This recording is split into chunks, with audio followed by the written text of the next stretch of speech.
English లో మాట్లాడాలంటే భయమా? మీలాంటి వాళ్ళ కోసమే spoken English personal training classes ఇప్పుడే జాయిన్ అవ్వండి.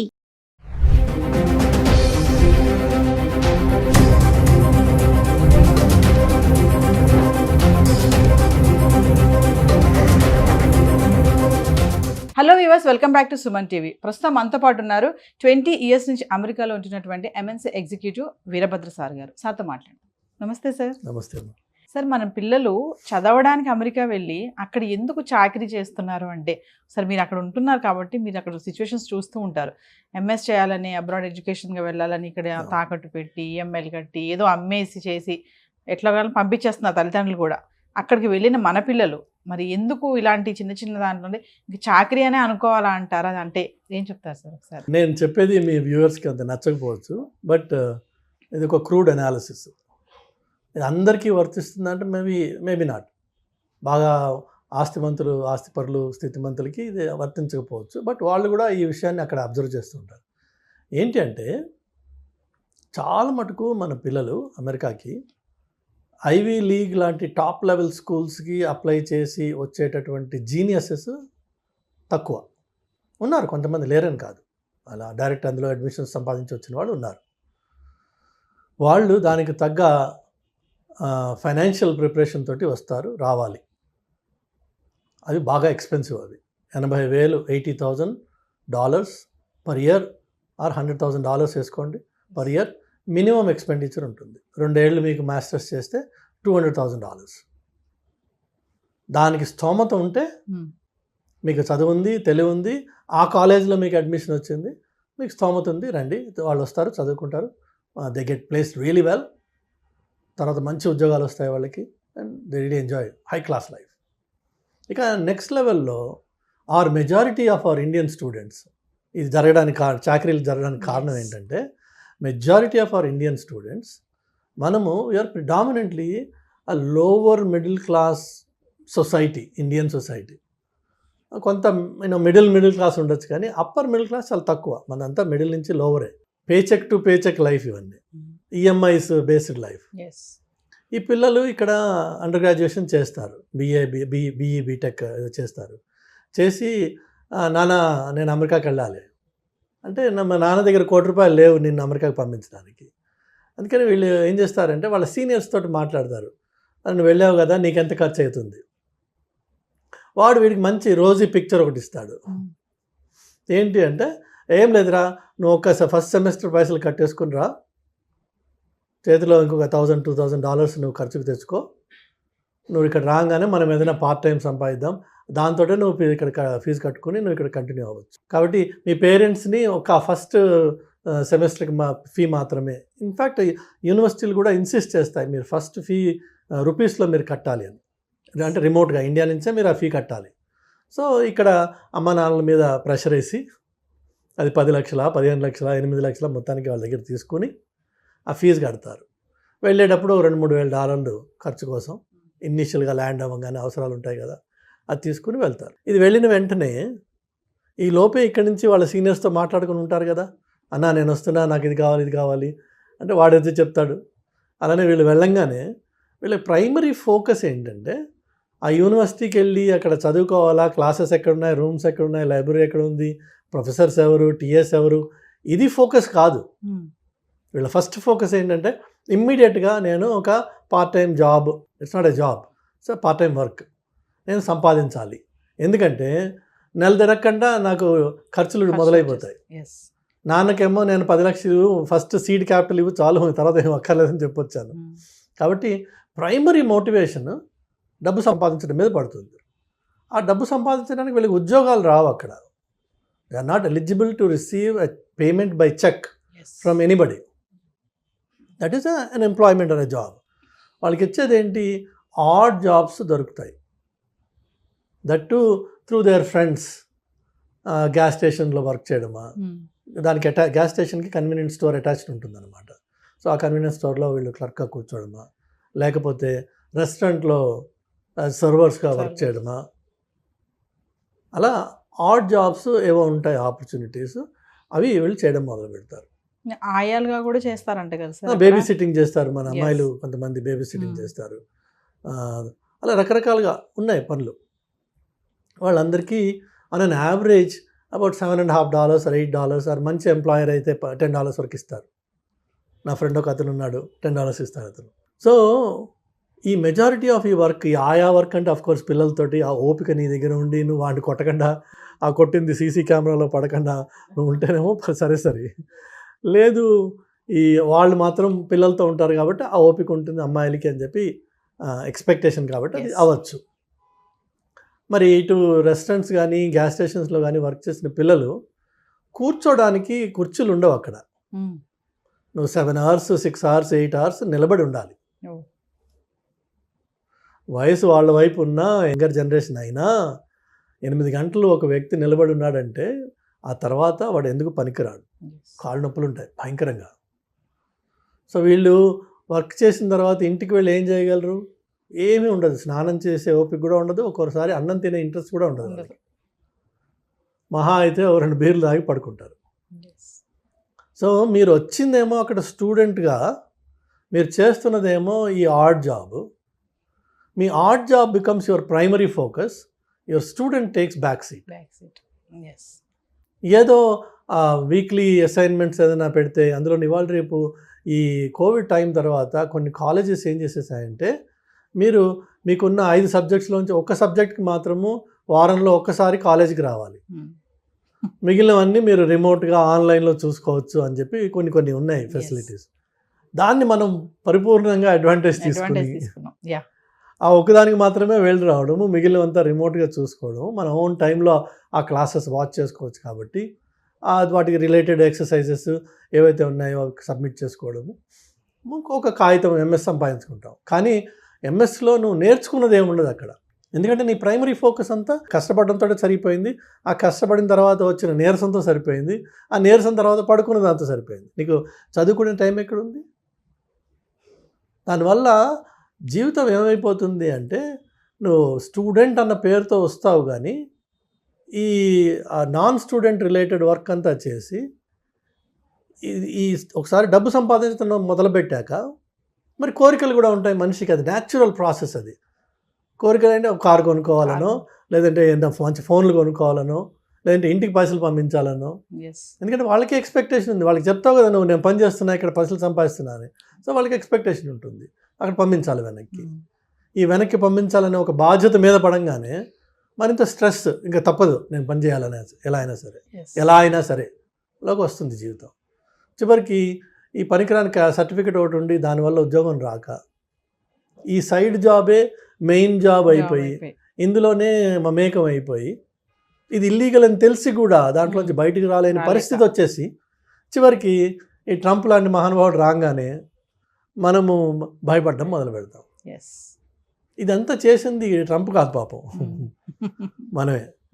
అయితే మీరు చూస్తే యాక్చువల్గా ఈ మధ్యకాలంలో ఆన్లైన్లో మీరు న్యూస్ చూసి ఉండొచ్చు, చాలామంది స్టూడెంట్స్ ఈ ఇంటర్వ్యూస్ ఎక్కడైతే పోర్ట్ ఆఫ్ ఎంట్రీలో జరిగే ఇంటర్వ్యూస్లో వాళ్ళ దగ్గర వాళ్ళ ఫోన్ ఓపెన్ చేయించి అన్లాక్ చేసి ఫోన్ తీసుకుని వీళ్ళ వాట్సాప్ చాట్లు, వీళ్ళ ఈమెయిల్స్ ఆ ఆఫీసర్స్ చదివి ర్యాండమ్గా చూస్తారు. అన్నీ ఏం చూస్తారు వాళ్ళు ర్యాండమ్గా, ఎందులో అన్నా జాబ్ అనే మాట ఉందా, అట్లానే నీ బ్యాంక్ అకౌంట్ చూపించమని అడుగుతాడు వాడు. నీకు ఎవ్రీ 2 weeks ఎవరైనా ఒక క్రెడిట్ చేస్తున్నాడు అనుకో, క్యాష్ అయి ఉండొచ్చు, అది ఒక పర్టికులర్ అకౌంట్ నుంచి నీకు ఎవ్రీ 2 weeks పైసలు పడుతున్నాయి, which means you are working part time. So వాడు క్యాష్ ఇస్తున్నా నీకు డబ్బులు పడుతున్నాయి కదా, so which means you are working. నువ్వు మళ్ళీ అక్కడికి వెళ్ళినప్పుడు నీకు నెక్స్ట్ ఎంట్రీ వాడు రిజెక్ట్ చేస్తాడు. అందుకనే స్టూడెంట్స్ ఒకసారి అమెరికాకి వెళ్ళాక మళ్ళీ వెనక్కి రావడానికి భయపడతారు. ఎందుకంటే ఈ లకునాస్ వాళ్ళకి తెలుసు ఎలా పట్టుకోవాలో, ఆ తప్పులు వీళ్ళు చేశారు ఆల్రెడీ. అదర్వైజ్ నువ్వు స్టూడెంట్వి రాయల్గా వెళ్ళి రాయల్గా రా, నీ దగ్గర I-20 ఉంది, వీసా ఉంది, అక్కడ ఉన్నావు నువ్వు 6 నెలలు సంవత్సరము వెళ్ళు రా నువ్వు. కానీ రారు మన వాళ్ళు, ఎందుకంటే మనం చేసిన తప్పు ఆ దొంగ మనలో ఉన్నాడు, వాడు పట్టుకోవడానికి అక్కడ రెడీగా ఉన్నాడు. ఇందుకే కష్టాలు. ఇన్స్టెడ్ ఆఫ్ దాట్ నా సలహా ఏంటంటే తల్లిదండ్రులకు కానీ పిల్లలకు కానీ, నువ్వు స్టూడెంట్గా అమెరికాకి నేర్చుకోవడం కోసం అది ఏదన్నా ఒక స్పెషలిస్ట్ స్కిల్ సెట్ నువ్వు సెలెక్ట్ చేసుకో ముందే, దాని మీద వర్క్ చేయి, దాని మీద స్పెషలిస్ట్గా మాస్టర్గా, that's what is masters right. The master అవడం కోసం దట్టు లోకల్ అమెరికన్ కాంటెక్స్ట్లో ఈ మాస్టరీ ఎట్లా అప్లై చేయొచ్చు అన్నది నేర్చుకోవడం కోసం నువ్వు అక్కడికి వస్తున్నావు, అక్కడికి రావాలి. అంతేగాని అమెరికాలో ఉంటూ నీ నిత్యం జీవితం, నీ ఆలోచన, నీ పనులు, నీ పద్ధతులు అన్నీ ఇండియన్గానే ఉన్నాయి, ఇండియన్ ఓరియంటెడ్గానే ఉన్నాయి. సినిమాలు చూడడం, షికార్లు చూడడం, అన్నా తంబి ఏమని వీళ్ళతోటి తిరగడం, ఇవే ఉంటే నువ్వు అమెరికాలో ఉండి చేసిందేం లేదు. Nothing has changed other than your physical location. You continue to live like an Indian in America. So masters చేస్తూ మాస్టర్స్గా స్కిల్స్ నేర్చుకుని ఆ స్కిల్స్ ఏ డొమైన్కి అప్లై అవుతాయి, ఎలా అప్లై అవుతాయి, అది అక్కడ ఉన్నావు కాబట్టి అది అవకాశం నీకు. For simple example, silly example ఏంటంటే, ఇక్కడ మీకు పెట్రోల్ ధర 118 రూపాయల 50 పైసలు అలా ఉంటుంది. అక్కడ మీకు 118 రూపాయల 5005 4 డిజిట్స్ ఉంటుంది, డెసిమల్ తర్వాత 4 డెసిమల్స్ ఉంటుంది. సో ఎందుకు అట్లా? Have you ever asked anybody? So నీ 4th లెవెల్ యాక్యురసీకి వెళ్ళాలి అని చెప్పి ఆ పర్టికులర్ ఫీల్డ్లో ఉంది. In another field maybe no. ఇప్పుడు insurance premiums are always rounded off, there is no pennies anywhere, it's always to the dollar. ఎందుకట్లా? సో మీకు ఈచ్ డొమైన్లో నువ్వు అక్కడ లోకల్గా ఉన్నప్పుడు నలుగురితో మాట్లాడి అడిగి నేర్చుకుని నీ టెక్నికల్ స్కిల్ని ఆ డొమైన్కి అప్లై చేసే అవకాశం ఉంది. అది నీ మాస్టరీ అంటే, అది నువ్వు మాస్టర్స్ చేయడం అంటే. అంతేగాని అక్కడికి వచ్చేసి ఈ సైడ్ కిక్ని మెయిన్ కిక్ చేసుకుని అసలు నీ మెయిన్ ఫోర్స్ని పక్కన పెట్టేటప్పటికి 2 ఏళ్ల తర్వాత అన్ని కష్టాలు మొదలవుతాయి. నీ చేతకానితనంతో నీకు ఉద్యోగం రాదు కాబట్టి నువ్వు మార్కెట్ని బ్లేమ్ చేస్తావు. ఆ బ్లేమ్ మీద నువ్వు పేరెంట్స్కి చెప్పుకుంటావు, నాన్న రావట్లేదు, అమ్మ రావట్లేదు, అమెరికా నాశనం అయిపోయింది, ట్రంప్ వచ్చి ఇది చేశాడు. పాపం ఆయన ఏం చేయలేదు, ఇంకా ట్రంప్ ఆయన వేరే బిజీలో ఆయన ఉన్నాడు, ఇంకా దీని మీద ఫోకస్ చేయలేదు. బట్ పిల్లలు దయచేసి, అలాగే తల్లిదండ్రులు కూడా, వీళ్ళది తప్పు. పేరెంట్స్ కూడా చాలా మంది సార్, ఇప్పుడు అంటే మీరు అన్నారు కదా, ఇప్పుడు పేరెంట్స్ కూడా చాలా మంది ఏంటంటే, ఇగో పంపిస్తున్నాను అక్కడికి వెళ్ళి నువ్వు ఏదైనా జాబ్ చూసుకొని నీది నువ్వు కట్టుకోవాలి అని చెప్పేసి, ఇప్పుడు ఎడ్యుకేషన్ లోన్ తీసుకుంటున్నాము, కమింగ్ టు ఎడ్యుకేషన్ లోన్, ఆ ఎడ్యుకేషన్ లో నువ్వే కట్టుకోవాలి, అక్కడ ఏం చేస్తావో మాకు తెలియదు, జాబ్ ఎత్తుక్కో, ఫస్ట్ జాబ్ ఎత్తుక్కో, ఇది ముందు చెప్తారు పేరెంట్స్ కూడా. కొంతమంది ఉన్నారు, అందరూ కాదు, ఖచ్చితంగా నువ్వు జాబ్ ఎత్తుకోవాలి, జాబ్ చేసుకుంటూ నువ్వు చదువుకోవాలి. మరి పేరెంట్స్ మైండ్ సెట్ కూడా ఇలా ఉంది కదా సార్. మరి అయితే పేరెంట్స్కి ఫస్ట్ వాళ్ళకి దయచేసి ఈ వీడియో చూసిన వాళ్ళు గ్రహించండి, అమెరికాకు వచ్చి మీ స్టూడెంట్ జాబ్ చేసే ప్రసక్తి లేదు, అది జాబ్ కాదు. మీరు ప్రత్యేకంగా వాడికి లక్షలు ఖర్చు పెట్టి మీరు వాడిని ఎక్కడికి పంపిస్తున్నారంటే కూలి పనికి పంపిస్తున్నారు. చక్కగా గారాభంగా పెంచుకున్న కొడుకునో కూతురునో మీరు కూలి పని కోసం అని చెప్పి అమెరికాకి లక్షలు ఖర్చు పెట్టి ఆ కూలి పని చేసుకుని నువ్వు చదువుకో అని చెప్పి పంపిస్తున్నాను. ఇన్నాళ్ళు ఇంట్లో కనీసం ఇటు గిన్నె తీసి అటుపక్క పెట్టని పిల్ల కూడా అక్కడికి వెళ్ళి బేబీ సిట్టింగ్ చేస్తుంది. బేబీ సిట్టింగ్ అంటే ఏదో ఉత్తినే ముద్దు పెట్టి ఆడుకుంటే సరిపోలా, అన్ని పనులు చేయాలి. డైపర్ మార్చడం నుంచి వాడికి పాలు పెట్టడం వరకు. కొంతమంది పిల్లలు కొద్దిగా పెరిగిన వాళ్ళు కొట్టించుకోవాలి, వాడు పిల్లడు, వాడు like a servant. You are like కాదు, you are a servant. So అది ఒకటి ఎత్తు. రెండోది వచ్చేసి మీరు ఆలోచించండి, ఒక స్టూడెంట్గా వెళ్ళిన పిల్లవాడు, స్టూడెంట్ లైఫ్ అయిపోయింది, మాస్టర్స్ మొత్తానికి ఏదో కాపీ కొట్టో వాడిని అడిగో వీడిని అడిగో కంప్లీట్ చేశాడు, వాడికి అసలు ఉద్యోగం రావట్లేదు, వాడికి కారు కొనుక్కునే హక్కు లేదు, వాడికి డ్రైవర్స్ లైసెన్స్ రాదు, వాడికి ఒక రియల్ లైఫ్ ఎంజాయ్ చేయాల్సిన అవకాశం దొరకదు. కానీ ఇండియాలో మాత్రం 25 లక్షలు 20 లక్షలు స్టూడెంట్ లోన్, ఎడ్యుకేషన్ లోన్ తీసుకుని వెళ్ళాడు, దాన్ని రీపే చేయాల్సిన బాధ్యత వాడి మీద ఉంది కాబట్టి వాడు వెనక్కి రాలేడు. అలాంటి వాడి స్టేట్ ఆఫ్ మైండ్ ఆలోచించండి, వాడు ఎంత కష్టపడుతున్నాడో అక్కడ తీర్చాలి, పెట్టిన డెబ్ట్స్ అన్ని క్లియర్ చేయాలి, ఏదో చేయాలి ఇక్కడ నేను. అది మగపిల్లవాడు. ఆడపిల్ల ఏం చేస్తుంది? నేను ఆ విషయాలు చెప్పదలుచుకోలేదు, కానీ పరిస్థితులు చాలా ఘోరంగా ఉన్నాయి వీళ్ళకి. దేశం కాని దేశంకి వెళ్ళి కమ్యూనికేషన్ స్కిల్స్ కూడా లేక అక్కడ కొన్ని పనులు చేయకూడదు. షాప్ లిఫ్టింగ్ చేసి పట్టుబడిన ఆడపిల్లలు ఉన్నారు, మీరు ఆన్లైన్లో చూడొచ్చు వీడియోస్. ఎందుకు చేశారు షాప్ లిఫ్టింగ్? ఏదో క్యాజువల్గా సరదా. అక్కడ ప్రతి షాప్లో మీకు కొన్ని వేల కెమెరాలు ఉంటాయి, మీకు కనిపించవు అవి. వాటికి లాస్ ప్రొటెక్షన్ ఆఫీసర్ అని ఒకడు ఉంటాడు, ఎల్పీపీనో ఎల్పీఓనో అంటారు. వాడికి ఒక సెపరేట్ రూమ్ ఉంటుంది, క్యాషియర్ వెనక, కస్టమర్ సర్వీస్ వెనక, వాడు ఎవరికి కనిపించడు. ఆ రూమ్లో వాడికి అన్ని మానిటర్స్ ఉంటాయి. అలానే ఇప్పుడు మీరు వేగస్కి వెళ్తే లక్షల్లో మీకు అక్కడ కెమెరాస్ ఉంటాయి. ఒక్కొక్క మనిషిని వాడికి అనుమానం వచ్చిందంటే వాళ్ళకి పిన్ చేస్తారు వాడిని, వాడి మొత్తం movement, every step will be tracked throughout the time. ఆ కెమెరాస్ ఒకదాని తర్వాత ఒకటి వాడిని పట్టుకుంటాయి. నీ బ్రీదింగ్, నీ చేతుల movement, everything they notice. So అదంత ఈజీ సొసైటీ కాదు అది. ఇక్కడి నుంచి అదేదో వెళ్ళిపోయి ఈ సీనియర్స్ ఏం చెప్తారు అక్కడ ముందు ఉన్న వాళ్ళు వీళ్ళకి, ఏం లేదురా మన హైదరాబాద్ లెక్కే ఉంటుంది వచ్చాయండి. ఏముంటుంది హైదరాబాద్ లెక్క? ఒకవేళ నిజంగా హైదరాబాద్ లెక్కే ఉందనుకుందాం, ఎందుకు వచ్చారా ఇక్కడికి నువ్వు? అసలు హైదరాబాద్లోనే ఉండొచ్చు కదా, అస్యూమింగ్. లేదు ఇది హైదరాబాద్ కాదు అమెరికా అనుకుందాం. మరి అమెరికా అన్నప్పుడు అక్కడ పద్ధతులు ఏంటి? ఇంటర్నేషనల్ డ్రైవింగ్ లైసెన్స్ తీసుకొచ్చి కొన్ని పనులు చేయొచ్చు, కొన్ని చేయకూడదు. అట్లా అది తీసుకొచ్చి లోకల్ కార్ రెంట్ చేసి అరెస్ట్ అయిపోయిన పిల్లలు ఉన్నారు. Because there is only limited validity for that. కానీ మనకేమో షాక్ ఉంది, కార్ రెంటల్ తీసుకుంటాము.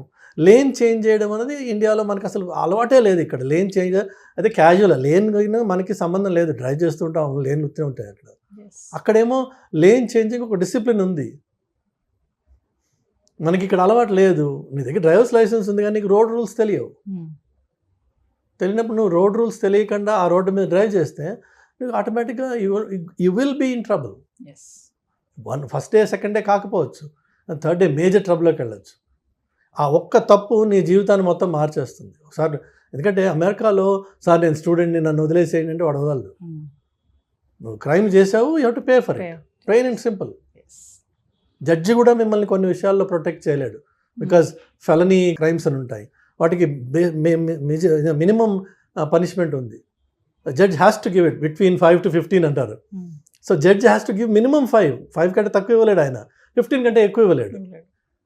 బట్ లా అలా డిక్టేట్ చేసింది కాబట్టి judge also is bound by that.